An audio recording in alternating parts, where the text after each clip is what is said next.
let's bring back into the show the chairman of O'Leary Ventures, Kevin O'Leary. Okay, Kevin, it's good to see you again. So Democrats are urging Biden to show up at the UAW strike. Trump is meeting next week with the UAW workers. But, Kevin, the White House is balking.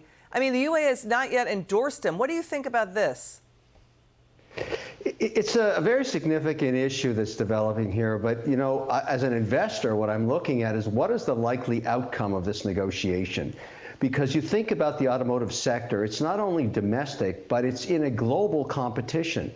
Every country is now advancing on EVs, advancing on automotive manufacturing, particularly China, which is doing low-cost options. So let's talk about where we're at right now. It doesn't, you know, all of this is positioning, who shows up, who supports whom. But here's the deal.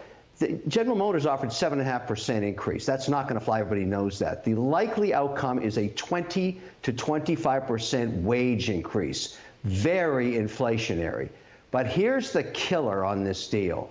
The union wants a reduction in the work week down to 32 to 34 hours. We cannot do that to America. We would be so unproductive, so uncompetitive in this sector. We would get slaughtered by our competitors if we did that. And remember, we're just dealing with Detroit here. We've also got competition domestically with Tesla going on here. So you really can't, if you actually reduce the work week to 32 to 34 hours, you're talking about 50, 60% increase in costs. The industry can't do it.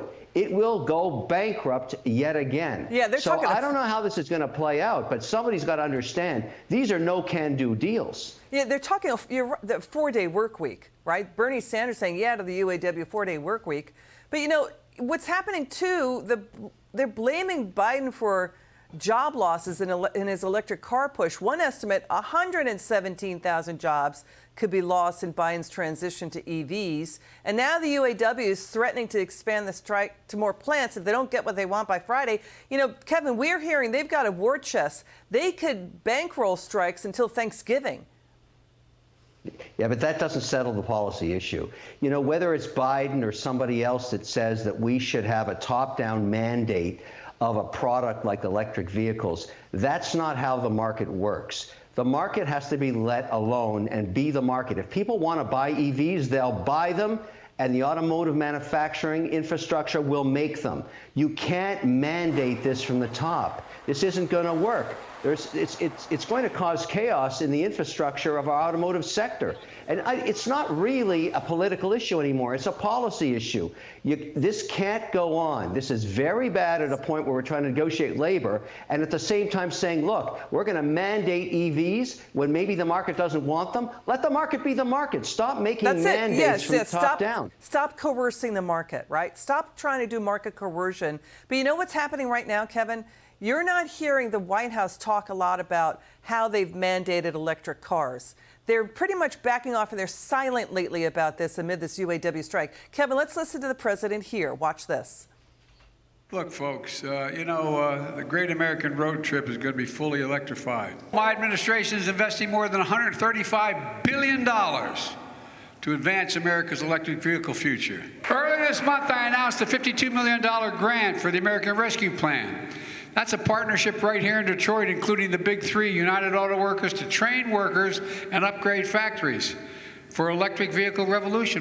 Kevin, it feels like the U.S. is living in a wild moment right now, like a big science project that just went awry. Auto dealers now say no, they don't want electric cars on their lots. Inventory has been doubling unsold since spring. AP Norc poll, half of U.S. adults, 47%, they don't want to buy an electric car. Again, market coercion doesn't work here. Well, America's the greatest economy on earth. Doesn't matter who's in the White House. The reason it's so powerful and been so successful for hundreds of years is people make their own decisions. Nobody likes to be told what to buy or what to do. Let the market be the market, and we will have and continue to have the most successful economy on earth. This centralized control, top-down mandates, that's not how America works. I don't care who's in the White House. This is bad policy. It's not just bad politics, bad policy. At a time when we can't afford to do that, the automotive sector that's negotiating wage increases. Very bad policy. Got it. Kevin O'Leary, come back. We love having you on.